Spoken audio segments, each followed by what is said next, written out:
can't not laugh every time we're about to start. Like, it gets in my head, like, you have to say this, and then I just want to laugh every time. Laugh, dummy. Laugh. Not very professional. This week, we're drinking fruited beers. This is episode 118 of the Malting Hour. What's the haps on the hops? Got yeast, that's bees. This the Malting Hour where we talk about our drink and tell you what we think every other week. And if we get drunk, well, we might slur our speech. Got the gift of gab, the friends you wish you had. Join us for a drink, join us for a laugh. Time is never wasted, where you getting wasted. The Malting Hour here, people take your places. People take your places. People take your home. Welcome to the Malting Hour. I am one of your hosts, Tony Golick, joined always with Brandon Winninger. Happy second Monday of September. Hey, week after Labor Day. Yeah, and it's the first night of Monday Night Football. Oh, yeah. And as we're recording this, we're coming off of Thursday Night Football. Did you watch that by any chance? Because the Chiefs. A bulk of it I did. And then, so like I watched it, they were up, and then I started playing Red Dead for a while, and then turned it back off, turned the game on, and saw Red Dead again. Saw the Lions take the lead, and I was like, I'm going to bed. Yeah. Oh, good call. Yeah, I stayed up and watched the entire game. In my fantasy football league, I have because Travis Kelce was out, I have Kadarius Toney, and he's not one of my starters normally. I was just kind of a flex, and since Travis Kelce was out, Jeff, my neighbor, and I decided we run the team together. We're going to start Kadarius Toney because he's got to get a ton of passes because they got a whole bunch of wide receivers that they're not always throwing to. They've lost some guys last season, and Kelce's out, so Toney's going to get some volume, and he did, and he caught one pass out of like 8. So we benched Chicago Bears Darnell Mooney for him. At the time of this episode, we'll know how mad I am about doing that. But Jeff did text me and say this one's on me. So oh well. But it was a great game. It was fun. I'm happy football's back. I'm excited about it. I know a lot of people don't like football. There's a lot of bullshit that goes into it, but I'm still a fan. Football first, then hockey. That's nothing wrong with that. Nothing wrong with that. So it's been a long time since we've done a full episode, and not that this episode is going to be full, but you guys are getting tired of these malted minis and after the final pours, right? Like, I mean, I think they each end up being almost a half hour, if not more. Some of them. That's true. Actually, I think one of our last malted mini or the last after the final pour was about 45 minutes, so they both were around there. So yeah, they're kind of like full episodes. It's a very busy time for all of us right now, and we got some stuff coming up, but I keep saying that. I don't know. Brandon and I are working on a new schedule and format. Not format, but he and I are going to sit down and kind of work this out because we're spreading ourselves thin here with the podcast and making ourselves go crazy trying to get this out because we love doing it, but also we have lives outside of this. We have lives and our jobs and families and we still want to keep doing it. So thank you for sticking with us and continually listening. I haven't seen numbers drop from streaming, so we got that going for us. Yeah, and I think the big thing is we want to continue to focus on quality over quantity, making Absolutely. sure that we're giving great episodes versus just throwing something together just so we have something together. Well, this tonight, I thought of a title right before we started recording. Since we did, Labor Day last week for after the final pour. Oh, hi, Aggie, welcome. I'm going to call this one "Fruits of Our Labor," even though we didn't make these beers. But I'm throwing labor back in there, and you and I have both selected fruited beers for this evening. Brandon, why don't you tell everybody what it is you are drinking?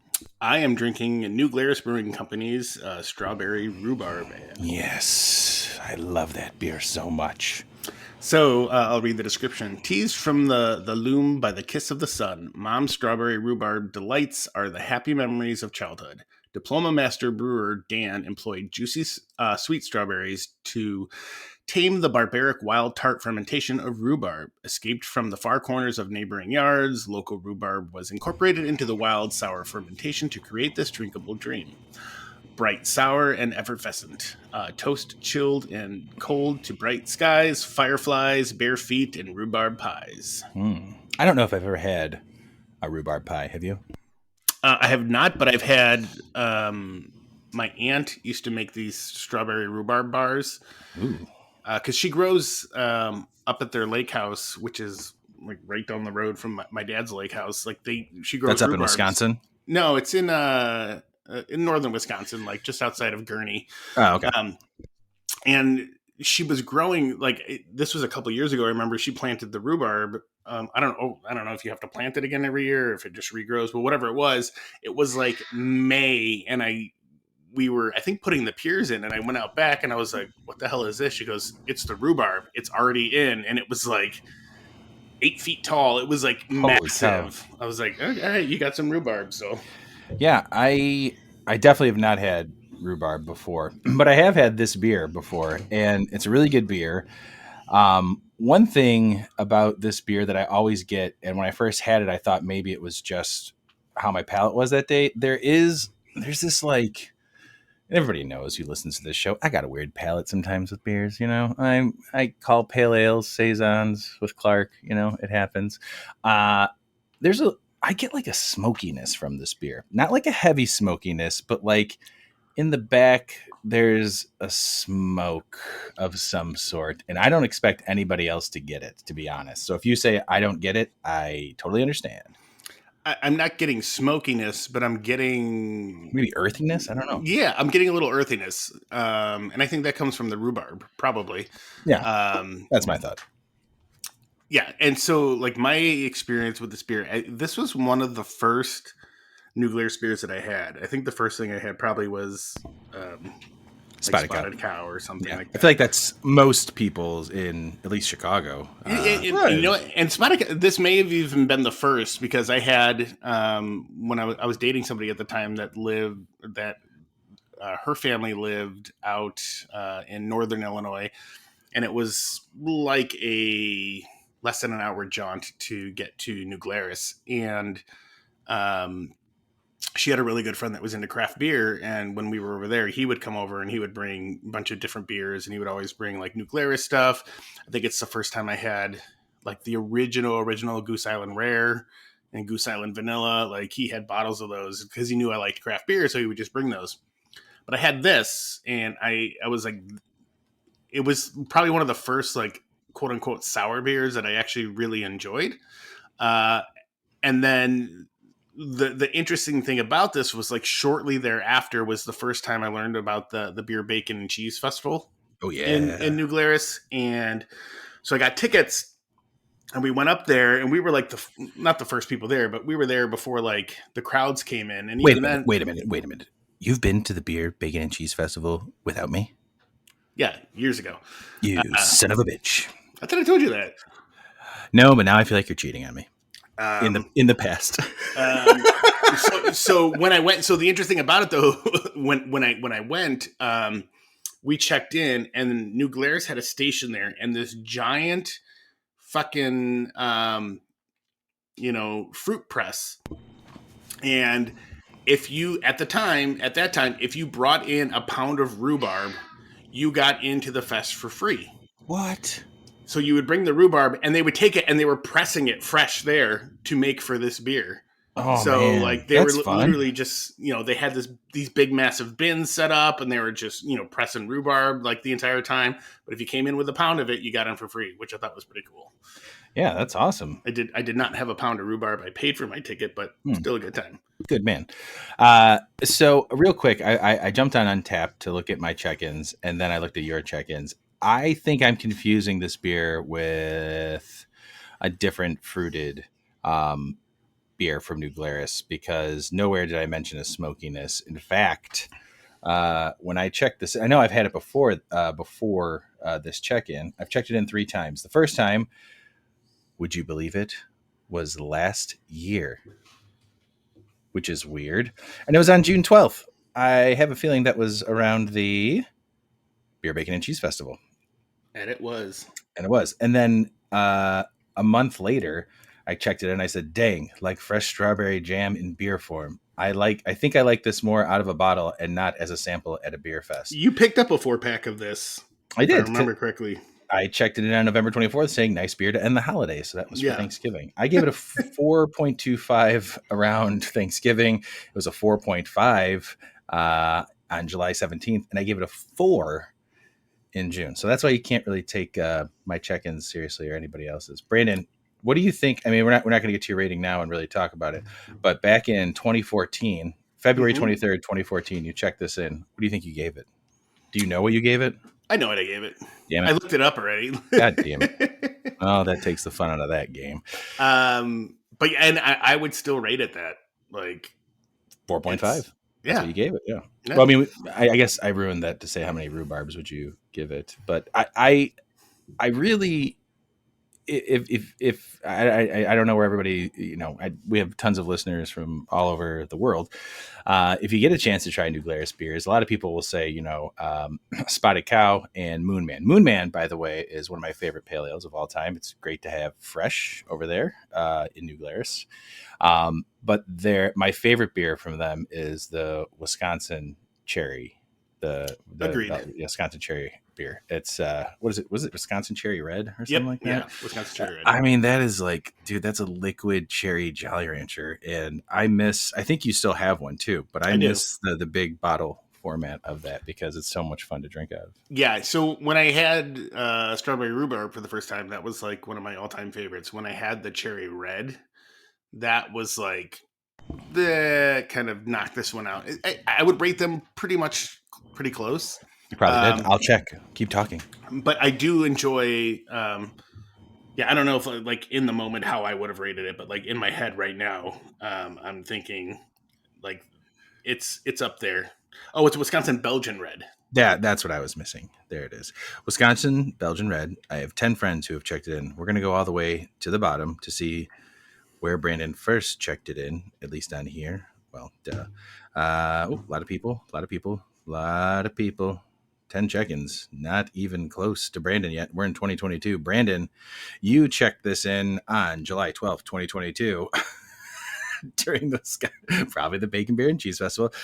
June 12th, 2022. Yeah, sorry, June 12th. And you gave it a 4.5. Yeah. That's about right. My first check-in goes all the way back to 2014, December of 2014. Mine was July 18th, 2014. And I gave it a 4 back then. And that was when I was, being better about my check-ins. And since then, it's been like 4.5, 4.25. And then 2 years ago, I said, if I had to choose a favorite beer from New Glarus, this would be it. Then Moon Man. Yeah, and I don't know. I don't like so like these check-ins from 2014. I don't know if I don't think that was my first experience with it. I think no, it's your first time checking it in at least. Yeah, because I don't remember when I first started using Untapped. So I think I'm at like 7 years now, maybe more, of using Untapped. It's got to be more than that. It's got to be. And you're a little better on checking in things than I am. Lately, I have not been. When we hung out for Labor Day weekend, before we recorded last week's After the Final Pour, Ron, our good friend Ron, who we were drinking with, kept track of all those beers and checked them in. I went back and checked in none of them. So I kind of feel like I want to go back and check them in. Yeah, just so I know that I checked in like 2 or 3 at the time, and then I was just like, I'm not going to deal with this. I mean, there's a lot of beers to go through, but yeah, sorry, go ahead. I was gonna say that's the same thing with like going to beer fests. Like the people that are so like hung up on like I need to check this in. It's like, okay, great. Like when I check things in, normally it's because I want to give it a rating, so I remember, what I'm rating it versus like, I had this, so I stats. Yeah, I mean, you don't get anything from Untapped. Untapped does not pay you. Like, you get badges, dude. You get all those cool badges. We don't need no stinking badges. Those badges don't do shit. Like, like if you got points from Untapped to redeem for something for checking stuff in, I would probably be more diligent about checking things in. Absolutely. Like every fucking beer that ever like wisps across my nose, I would be like checked in. Yeah, I feel like I do check in a lot of beers that either I want to remember or that leave an impression on me. Like lately, and Clark said the same thing, that like he doesn't check in all of his beers all the time, and I don't either. The last beer I checked in was an Aldi Oktoberfest beer, Okay. which, by the way, was $8 for a 6-pack, and it is delicious. And by the way, it's made by Genesee. I don't know. That's you. I think that's correct. Yeah, it was, and it's solid. But like fun beer, like beers like that I want to remember, and the beer that I'm going to drink tonight, I'm also going to check in. But yeah, it's like ones that I want to remember or left an impression on me, or one that I know that like, I haven't checked this in a while. Like how does it compare to how I've had it before, or previous times? Yeah, I'm pretty good about that. Like, so if I know I've checked something in before, but it's been a while, I will not go back and look at my old check, and I'll give it a new rating. And Absolutely. And then if it changes, it's fine. Aggie's trying to let you know that she'll check in any beer. Yeah, I know. The fuck, this cat. She's like, I check in everything, all the beers that I drink. I need to check in, Dad. She's very antsy, so I don't know if this will be a full 45-minute episode. All right, so we got through that. You said you'd probably give it the same rating that you. Oh yeah, 100%. If we were doing rhubarbs, it would be 4.5 rhubarbs. That's what I was going to say, rhubarbs. So sticking with fruited beers, and by the way, a reminder to everybody: when I tell you what this beer is, they do not sponsor us. They do not give us things. I know where this is going. Other than their friendship and their love, and we love them. And I have a feeling that Matthew thinks that maybe we're just, I don't know what he's going to think. But I was going to get this over Labor Day weekend. I didn't make my way into Old Irving, and I stopped at Beer in the Wall today, and they had it, and so I had to grab it. It is Old Irving Brewing's Miko's Fruited Sour Ale. Let me tell you a little bit about this. This beer, if I can open the tap. Oh, great. Thanks. There's that. Okay. Miko's Old Irving Sour Fruited, 6% ABV, 10 IBUs, Italian ice-inspired kettle-soured ale brewed with Meyer lemon and hopped with Hallertau Blanc. Collab with Miko's Italian ice. It's my first time having this. I don't think they've done this before. I don't think so either. Yeah, I'm almost positive. I mean, I'm pretty sure we've had like almost every Old Irving beer at this point. But the idea of Italian ice beer and how they do their fruited sours, like last weekend when it was so hot, I'm like, I gotta have this. I think I even messaged Trevor and I told him I was gonna get it, and then I lied to him because I didn't stop in and get it. However, I did end up getting it today, and I gotta tell you, man, it's like drinking a melted carbonated Italian ice. Like, ooh. This is straight up like I wish it was a little colder. I put it in my fridge a little late because if this was like, this is a beer that if you had ice cold, it's not like, not ice cold, but like pretty freaking cold. It would be like drinking an Italian ice. Like, but if you're comparing it to an Italian ice, oh my God. Like, I don't think it's gonna, like, the strong, I mean, like a good Italian ice, like it's like a little bit of rind and tartness and sourness from a lemon. And oh my God, dude, this is really good. And here's the best part about it. I've been sipping on this since we started this episode, and I've got a full glass now. So it's a 16-ounce can. I drank through some of it already. You know what I don't have? Heartburn at all. Ooh. Which is something that I've found from a lot of Old Irving's sour beers. Yeah, so this past Wednesday, we went to Old Irving because, Becca offered up Benjamin, like, hey, what do you want to do for dinner? And he said he wanted to go to Old Irving. So I got to start hanging out with you guys when you ask Benjamin where he wants to go for dinner. Yeah, so that's where we usually go. We're about once a week that we're there, roughly. And again, they're not giving him a free meal or anything. No. And we're not sponsored by them yet. The Miko's was on the menu, and I tried to convince. Like, I told Becca, I was like, "Hey, you want to get this?" And she just ordered an iced tea, and I was like, "You don't want a beer?" She goes, "Well, I had one for lunch," because she had like a team lunch that they went to, and I was like, "Oh, okay." And she's like, yeah, I'm worried about driving. I'm like we had separate cars. And I was like, Sure. you can have one. Like, I'll drive us back. I don't care about leaving my car on the side of the street in Montrose. Like, I'll come get it in the morning, whatever. It's not a big deal. She opted not to. And I based on the food I was ordering, I was not in the mood for a sour, but Sure. I do wish I would have tried it. Well, I believe it's still there. Oh yeah, it is. Dude, and as soon as you, by the way, as I'm burping, is one of my favorite ways to taste a beer is when I burp. Dude, it's like lemon heads. Ooh. In the best way possible. And it's not sweet. It's not like a super sweet beer either. Like, so when you had said Becca got an iced tea, the first thing that came to my head was like, oh my God, I want to make an Arnold Palmer with this. Ooh. Get regular iced tea and pour some of this in there. And then I've got like a beer cocktail of like an Arnold Palmer with this beer. I strongly recommend you grabbing some. I come back. Aggie's petting Brandon's face right now, and it's really adorable. I come back from Michigan today when this episode's out. I might stop in there and see if they have a 4-pack of this because I really want to make an Arnold Palmer with this beer. It's delicious. It's really good. It's really, really, really, really good. Wait, so you guys coming back Monday?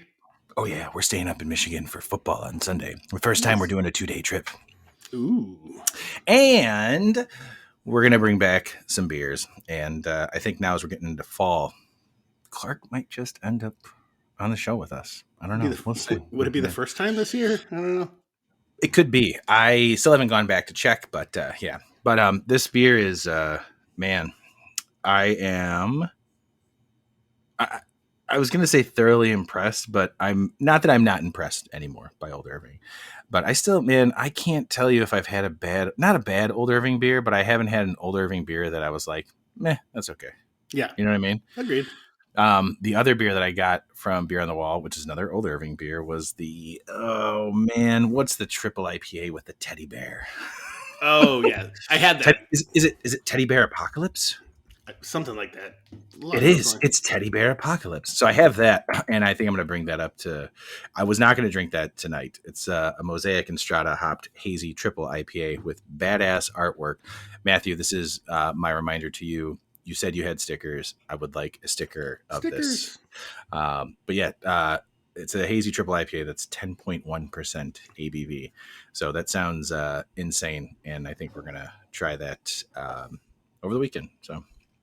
By the time, I'm seeing a nanny cam of Benjamin, and I see him like is he awake? Oh no, he's sleeping. Sorry. The way it's a little cloudy on what I'm. Yeah, no, but it's hilarious. Like he's just like sprawled out on the floor. He's living his best life, man. He's living his best life.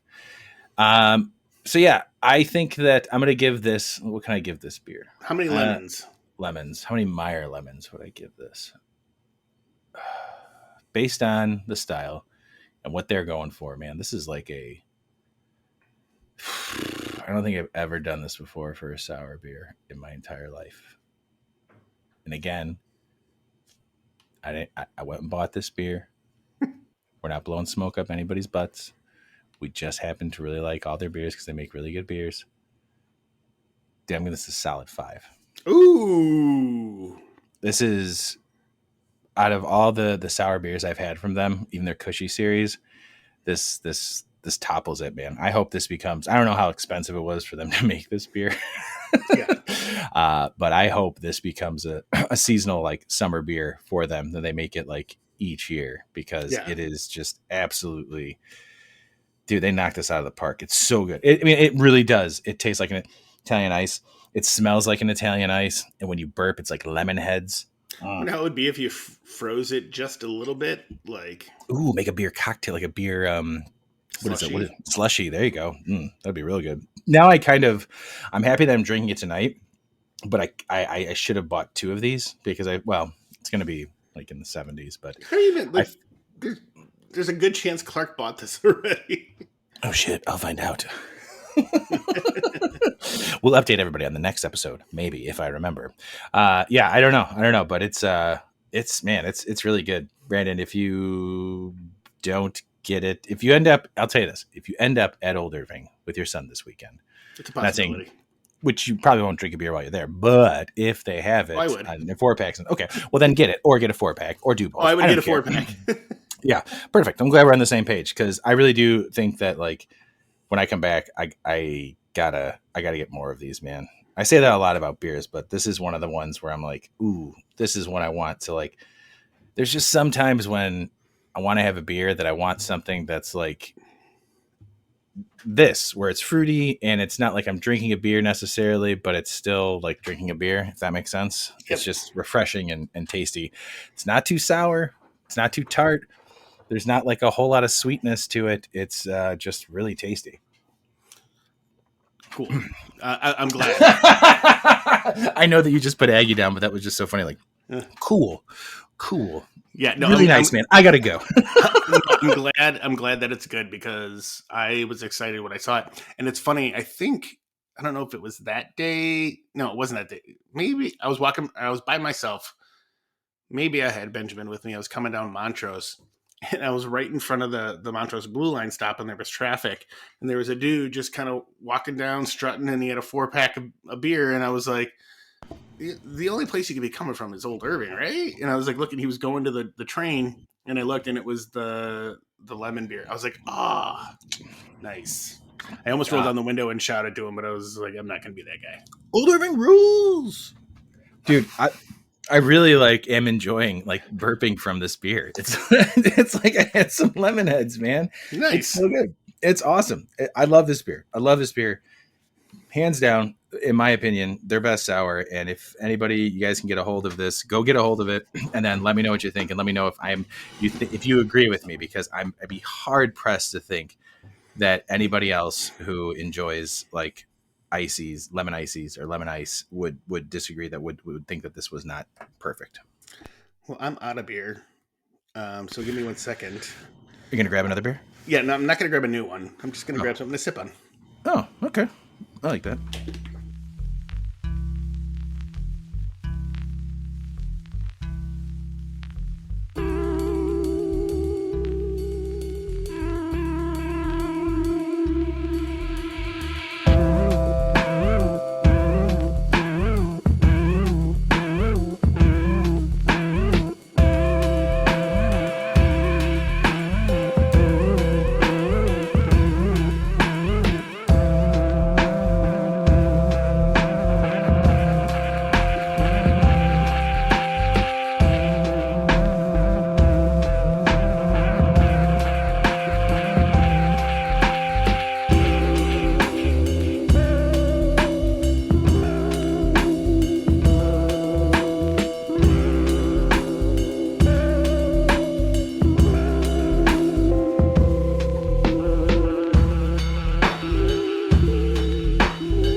And I'm back. And you know what? Since you went and did that, I actually going to grab one more thing. But no, I'm not. Never mind. I still have stuff to do tonight and pack and I gotta be at Clark's house by 9:00. Brandon, what did you pour for yourself? Right now? Just poured a little cushy berry. Now, did we discuss cushy berry recently? We did. We did, right? Like the first night I put it on tap, that was the first thing I drank. Everything's just blending all together. It's all becoming one big mush because we keep recording in our basements separately. We haven't hung out to record in a while. I'll tell you one thing I did today though. So I did make during my lunch break I had to do some grocery shopping because my wife's out of town. And while I was there, I picked up a bottle of Wild Turkey 101.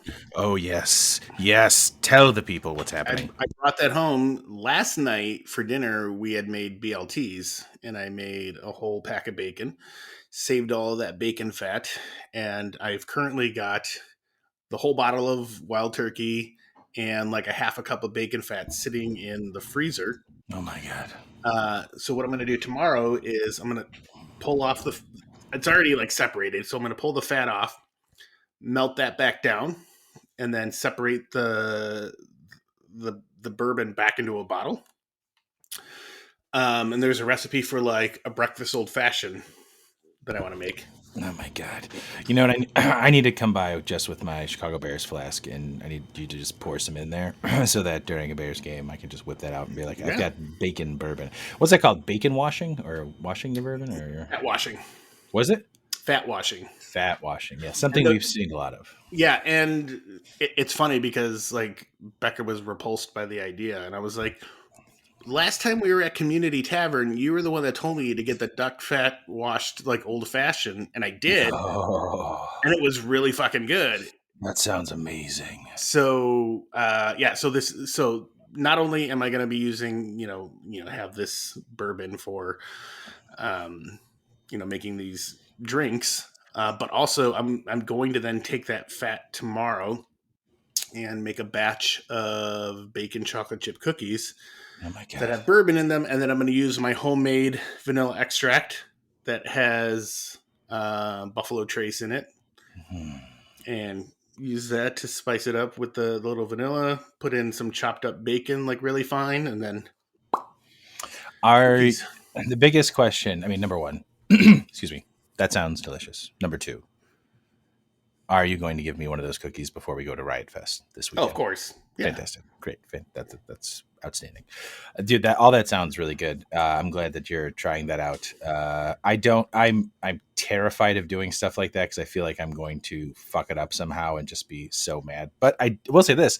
You reminded me that I have my own vanilla extract as well that's now been sitting for 2 years. Ooh, that's probably really good. I used Tahitian vanilla beans. Okay. And a white whiskey, not the Buffalo Trace white whiskey, but a white whiskey that our friend Stephanie brought over one time, and she left it and gave it to me, and I used that, and so it's just been sitting. And I tried it one time after like 6 months, and it was amazing. And I haven't really been back in that closet in my basement for a while. There's a bunch of stuff in there, and it just reminded me that it's there. So I think I need to do some baking with that soon. Now the holidays are upon us soon. I mean, not too soon, but we're getting there. We are getting there. Yeah. What I really want to do is I want to make my own eggnog. Yes, please. I feel bad saying that. Like, so every Christmas Eve, insert sleigh bells for the past couple of years, my sister-in-law, my brother's wife, has come and brought like homemade eggnog, and I don't know how long she lets it sit for, but I've seen like I've watched like the Elton Brown recipe where it's like you let it sit it can age for up to a year. Oh wow. But I'm like, I really want to do that. I've got several flip top bottles where I think I could just pop them and age them. But yeah, oh, man, please make some eggnog. I love eggnog. Eggnog is definitely a hit or miss for people. Eggnog is delicious, man. It's so good. I when I was a kid, I didn't hate it. I was just like, it's whatever. But as I got older, and not even like, oh, there's booze in it, it's like so much better. It's like I've had like you can get premium like store-bought eggnog. Oberweis does that. It doesn't have booze in it, and I'm like, right. That shit's fucking good. Like, absolutely. Yeah. I mean, it's a dessert drink. I mean, it's delicious. Yeah, it's really good. I love all the holiday drinks, but your breakfast old fashioned sounds top notch. Like that sounds really, really. I feel like that's a good way to start like a football Sunday. Are you inviting me over for a football game one day where we finally throw some stuff on the smoker and hang out as friends and not have to do a fucking podcast? Yeah, I mean, I've got like sounds good. 10 pounds of chicken wings that I need to do something with. Well, let's make some plans, baby. Still got a whole turkey in the freezer. I've got a capon. You know what a capon is? It's a type of chicken. I believe it's a type of chicken. Yeah, capon's type of chicken. My dad gave it to me. It was frozen. It's still frozen, wrapped up. My dad hasn't lived in Chicago now for over a year. I think he gave it to me 2 years ago, but it's a specific type of chicken I don't really know what to do with, but you just cook it like chicken. So maybe we'll smoke that. We'll throw that. Smoking a chicken's fun. Hell yeah. The only thing I don't like about smoked chicken is that the skin gets real rubbery. Yeah, if you don't do it right. I didn't, and I haven't used my smoker in over a year. I think I'm close to that too. Yeah, but you got an electric smoker, and I'm really envious of that. I like the whole charcoal and wood idea, but man, I remember one time swinging by your house to pick up some beer for an episode, and you just came out front. You're like, "Yeah, here you go, man. Here's some beers." I'm like, "What are you up to?" You're like, "Smoking some ribs," and I was like, must be nice to like just know that not that like I'm hovering. I'm so paranoid also. I'm like, I have to hover over this. I have to check you even gave me like a Weber grill, like, thermometer and shit. Yeah. And I'm still like paranoid. Like, is this correct? Do I need to do this? I need to, whatever. I don't want to over smoke things. But like the idea of an electric smoker that you can just program and kind of just walk away just sounds so much nicer. Yeah. So the caveat to that is mine is it electric, but it's not a digital electric. So I have a manual like dial. I have to dial in. That's okay. You still have that option. So I throw the probe in there and I walk away, and then like, I could 20 minutes later I can check it and be like, it's 280 degrees. It's supposed to be 225, and I got to run and dial it back down. Or like the chips will flare up or something like that. Sure, and sure. And then it's like just dark smoke billowing out.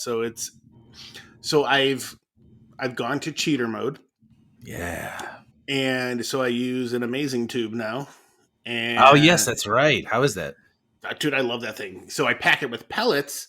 You light one end of it, and it'll burn for like up to 6 hours or something like that. And then I set the temperature, and the temperature stays a lot more steady that way. And that's like if I'm doing a long smoke. If I'm doing the short ones, I'll still use like the traditional, like I'll throw wood chips in the bottom, and what I started doing is like I'm very impatient, and I can't stand waiting for the wood chips to start to smolder. So what I'll do is I'll start the smoker, get it to temperature, I'll pull the basket out, and I use a kitchen torch, and I just kind of just go along the bottom of this pan until I start seeing like smoke coming up, like a good amount, and I throw it back in, set it, and like usually then that'll go for a couple hours, and then there's nothing wrong with that. That's a nice little hack. You know what I mean? I don't think it's cheating. I think that's just a fun way of doing it. I have a bunch of jalapenos that I've neglected. There are jalapenos sitting in a bowl right now. I've pickled some jalapenos. I need to, and there's some just sitting, waiting to be picked. I've just not been good about picking my peppers this year. But that is one thing I do plan on doing. I may have to do it one weeknight or Monday when I get back at some point, just throw it on the smoker, and I want to have some chipotle peppers. I mean, that's what chipotles are, just smoked jalapenos. Plus, I've got a whole bunch of cayennes that I need to dry out, dehydrate in my air fryer, because that is the best crushed red pepper to throw on a pizza, which, by the way, I have so much of it. Brandon, I'm going to give you some crushed red pepper, like fresh crushed red pepper, to throw wherever you want, because or I'll just give you the peppers if you want to dehydrate them yourself. But all you got to do is just pulse them in a spice grinder, and that's it, man. Just get a little shaker bottle. And yeah, we have some that's a year old, and it's still nice and spicy. Ooh. I also have some dried habanero powder that I don't know what to do with. We came home. I picked up Benjamin from school today. We were coming back, and he's walking up the back stairs, got up there before me. I was locking the garage, and he's like, "Dad, we got peppers." And I was like, "What?" I was like, "I think most of our plants are pretty much dead in the back of the yard. Like we just did a terrible job of keeping them alive." But your tomatoes were fantastic. Oh, thank you. There's still a couple on there, so I still keep trying to water it. Even the plant looks dead. I'm like, let's get something. Anyways, hey, if they're green, man, bread them and fry them. Tomatoes. He's like, Dad, we got peppers. And I walked up and he was about to grab one. I was like, "Don't touch that!" It was the it was the ghost pepper. Oh my God. So I've got 2 ghost peppers that are almost perfectly red. So I was like, Yes. just leave those. I was like, we'll get those. I'll get those tomorrow. Like, so I'll have some fresh ghost peppers, which would be nice. Sorry, I thought I muted the mic, but I just vaped straight into it and blew smoke right into it. So sorry, everybody. I'm not editing that out. Yeah. So we'll That's have some exciting. fresh ghost peppers. I think there's 1 or 2 more jalapenos that are coming in, and then maybe another green pepper. The other crazy thing is that I have all these fresh jalapenos ready to pick, but also in my freezer because of last year's harvest, I have vacuum sealed frozen jalapenos and other pepper. I got jalapenos. I've got the cherry bombs. What's great about vacuum sealing them and throwing them in the freezer is that I like how this is now turned into the pepper podcast. Yeah. There's no it's vacuum sealed. So the peppers aren't crushed. It's formed perfectly around it. And there's no ice forming around them at all. I've got so many peppers ready to go, man. So dude, that's how, when somebody in this giveaway group was giving away Carolina Reapers, I got a big basket of them, and I just took the whole basket. I didn't even cover it. I just put it in the freezer, and there's no ice on them whatsoever. I pull them out. So every time I make jerky, I just run it underwater for literally 15 seconds, and that's like a normal pepper again. Chop off the top, throw it in the blender. Which, by the way, your last jerky, although a little dry, almost like a cracker jerky, was very tasty. I'm all out of it. I liked it. It was a venison jerky that he did. And I'm looking forward to the day that we finally do a jerky beer pairing with your jerky, or at least eat some jerky. Dan cannot participate. Sorry, Dan. No, but I did tell him one of these days I will try to make a mushroom jerky for him. Ooh, man, I'd like that. My daughter would like that too. She'd be into that. She likes jerky for the protein. I got this turkey jerky that she does not like. I got it from Costco, and she thinks it's a little too spicy. And I think she just prefers the sweet beef jerky. But the turkey jerky from Costco is so good. So it's underrated. Underrated jerky. Yeah, at Sam's, they had these turkey sticks that we had gotten, little beef sticks, and I had those. Those were pretty good. So can't go wrong with jerky, baby. And I mean, when you go to Sam's Club or Costco, it's dirt cheap. I mean, not dirt cheap, but a lot cheaper than other places. So it was So what's great? I said I was going to call this, or that I named it for us. I apologize. That I would say this was called Labor of Love, and here we are talking about another labor that we love, which is these things with peppers. Look at that. It's full fucking circle as we hit 40 minutes. And I think we've run its course. I have finished this is probably the longest I've drank one beer on a pod. Well, not the longest, but again, when we do these episodes like this, I drank one beer on this episode, baby, and I love it. I just finished it, man. It's that Miko's fruited sour from Old Irving is fantastic. And a good call with going with the new Glarus strawberry rhubarb, because I wasn't sure. I had a couple other random beers, but I'm glad that you did that, because I was like, oh, good, we can do fruited beers. So another roll of the dice by Brandon and Tony, putting out quality content in our minds and maybe yours. That's how we do it, baby. Brandon, you got anything else you want to say? No, just keep listening. One thing, so for people that I don't think we've mentioned it on the show, this year we will not be attending the Great American Beer Festival. Correct. It did not work out for our schedules. But we are hopeful and fingers crossed. I'm gonna make every effort to be there again next year. Absolutely. I am going to go ahead and schedule days ahead of time and make sure that all my other plans around that. Plus, I've now been at my job long enough where I've earned an extra day off. Ooh. So, I think we'll plan better. I feel like that was more on me this year that we didn't do it. So, right. but there's some other festivals. I think we're at least one. I hope we'll see that we'll go to that we've been to in the years past. So we should ask some person if they would like to talk about it. Ray, we want you to come back on and talk about not Great American Fobab. Damn it! Talk about Great American Beer Festival too. Ray, if you want to do that, that's cool too. But we'll see. We'll see what's up. But everybody, thanks for listening. We know it's been kind of a wacky kind of summer for us for episodes, but life sometimes finds a way. That doesn't really make sense. That was just my Jeff Goldblum from Jurassic Park. But like we said, this isn't our full-time job, but we love doing this show for you guys. We love cranking out episodes, and we hope that you're enjoying it as well. It looks like you are, according to the numbers of everybody streaming. So we thank you and the interactions that we have. So now that we're getting into fall, we hopefully find time to do an Oktoberfest episode. We'll see about that.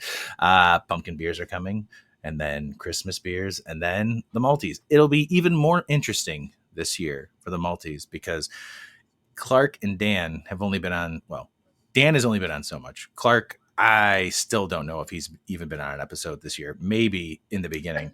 It'll be fun to see what everybody has for their Maltese. And I'm hoping we're giving out awards this year, like physical awards, sending to these breweries. We'll see if that plan comes to fruition. Did somebody tell us that they knew someone that made awards? Absolutely. And I will tell you off mic, baby. All right, man. Brandon, I love you, buddy. Me too, man. I hope you have a great weekend with Benjamin. That's awesome. I'm sorry I'm not around because that would have been a lot of fun for the three of us to get in some mischief and hang out. But I will be bringing back some beer from Michigan for a future episode. Enjoy Michigan. Pure Michigan. You'll be there at some point. All right, everybody. Thanks again. We'll see you guys next week. Cheers. Bye. This has been The Malting Hour. Be sure to follow us on all social media by searching The Malting Hour and at themaltinghour.com. You can also follow us individually on social media. Brandon can be found on Instagram as BMDub81, on Twitter, BDub81, and on Untapped as BDubDrinksBeer. Tony can be found on Instagram and Untapped under Ace of Help Chicago, on Twitter, The Ace of Help Chicago. Clark can be found as Clarkowski on all three. Dan can be found on Instagram as hip__hops and hip hops on YouTube. Be sure to subscribe, like, and rate the show on your preferred podcast listening platform. Until next time, cheers from all of us at The Malting Hour.